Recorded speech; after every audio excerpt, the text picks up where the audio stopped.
Hi and welcome to Wear Waji's channel. In today's video I'll be showing you how to draft this gong sleeve for this detachable yoke blouse. Okay, so if you are yet to see how I made this top, please see my last video. The link to this tutorial is actually in my description box. Just click the link and to take you straight to the video on how I drafted and created this yoke blouse. It is quite easy. So this video is going to be on how to draft a gong sleeve to fit your blouse or any dress at all. I'll start by folding my fabric into 4 because I'll be cutting the 2 sleeves at the same time. I folded it into 2 and then I'll be folding it into 2 again. Okay, so I can have my 2 sleeves all at once. Okay, so this is the center, okay, which is on fold, and then that is the side. I'll be ruling out this straight line because I'll not be using the lower part, which is not even when drafting. The first thing to do is to take the length of your sleeve. Okay, I'll be making use of 13 inches here. It all depends on how long you want your sleeve to be. Okay, but 13 inches is just fine by me. So after marking the length of your sleeve, you go up from the top of that sleeve by 4 inches. You can decide to go up by 5 inches. Please take note, I use 4 inches here after marking the top of my sleeve. So now from that top of my sleeve, I'll come down by my cap's height. You can determine yours by dividing your bust circumference by 12 and adding 0.5 to your results. Okay, bust divided by 12 plus 0.5 gives your cap's height. So on that line of your cap's height, you mark your armhole measurement divided by 2 and add about 4 inches or 5 inches as allowance. Okay, so that when you pleat it, you can have a small puff at the top before your initial armhole measurement. Okay, so now I'll be making a curve, a basic curve, by just marking 3 inches from the center front, and then I'll just curve it down to that cap's height line where I marked my armhole measurement plus 4 inches. Okay, just watch if you do not understand. Okay, so after creating this curve like so to the 3 inches from the center front, I will then mark my round arm. I'll be using a wider round sleeve or round arm here because of how full the sleeve should be. I use 13, you can use 12 or 13, it all depends on you. Go on to connect these lines. Now the next thing you'll be doing is, remember that 4 inches you marked up, you would go out by under 4 inches or 3 inches and then make a curve like so. Just freehand make this curve like you see me do all the way down to your cap's height line before going on to cut out. This is how to cut out this gong sleeve. Sorry about the multiple markings. Okay, I just wanted you to get what I was illustrating. So I also went on to cut out my lining piece the same way. Okay, this is it. This is my lining for my 2 sleeve. Okay, and then the next thing I'll be doing is to cut out my stay. I use a thick stay here. You can use any interfacing of your choice, but it's important to use a thick one. You can use your collar stay, you can use your hair stay. Just ensure that it is thick.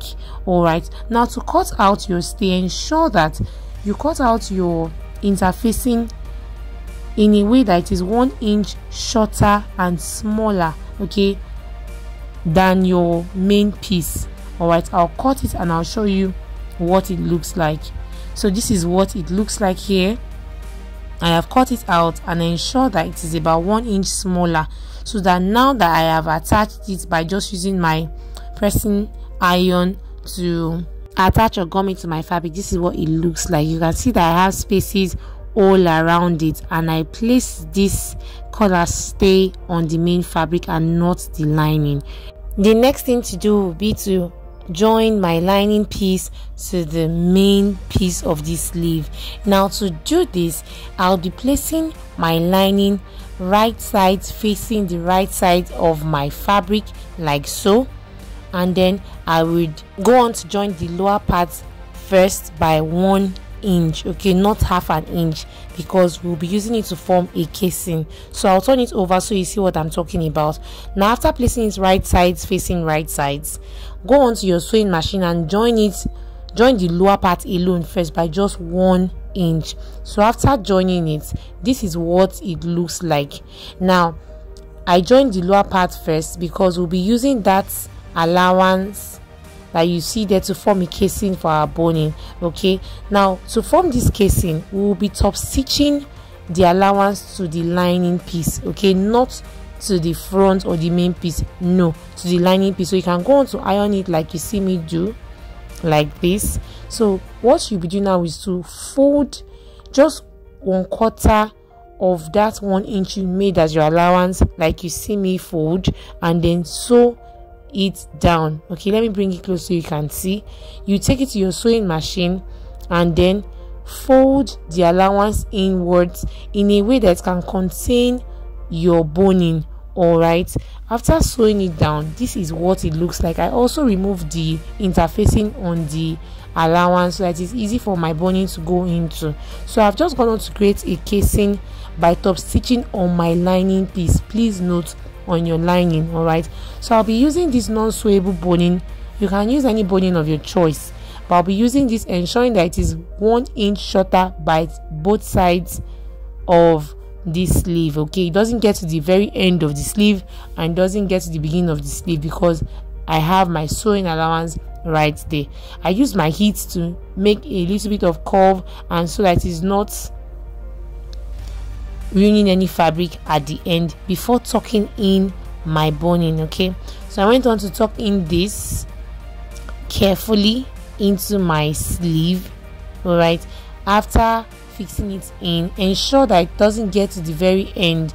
It should be about 1 inch or 1.5 inches away from the end, and then you cut out, ensuring that it is still 1.5 inches inside or 1 inch inner than, or shorter rather, than the main piece. If you do not understand, please just watch what I'm doing. All right, so I also made a little bit of bondage so that it is not ruining the fabric, okay, so it is not so sharp. All right, so after doing this, you can see I have spaces at this side and I have another space at the very end of my sleeve. Now after fixing your boning, we're almost done with this sleeve. Okay, so the next thing we'll be doing is to fold it this way, right sides facing right sides, and then sew your allowance in. Okay, by sewing from the very top 1 inch all the way down from the main fabric down to the lining. All right, so after sewing it down by 1 inch, this is what it looks like. Very beautiful, right? So the next thing I'll be doing is to turn it down. I'll start by turning my lining to face the main fabric. You can see we don't have any allowance outside. The inner part will be looking so neat. Okay, so I'm going on to turn out my sleeve in total so that the main piece is the one out. Okay, so carefully turn it over. Ensure that your boning case is tucked in. Okay, tuck it in carefully. Feel free to give this a very good press.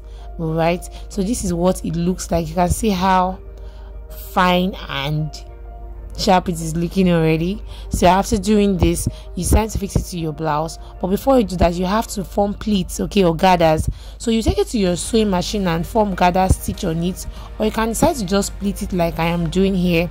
Ensure that it forms your initial armhole curve.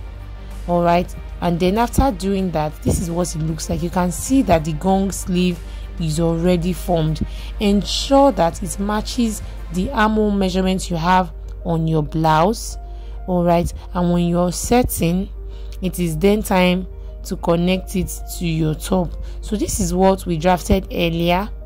Okay, and then we'll just place this on it, ensuring that the seams align, meaning that where you have your joining, that line should align with where we have the line on the blouse. And also ensure that when you're sewing, that center where there is a puff, okay, where you have that pleat, should align with the shoulder line. Okay, and after doing this, this is what your detachable key whole yoke blouse and gong sleeve should look like.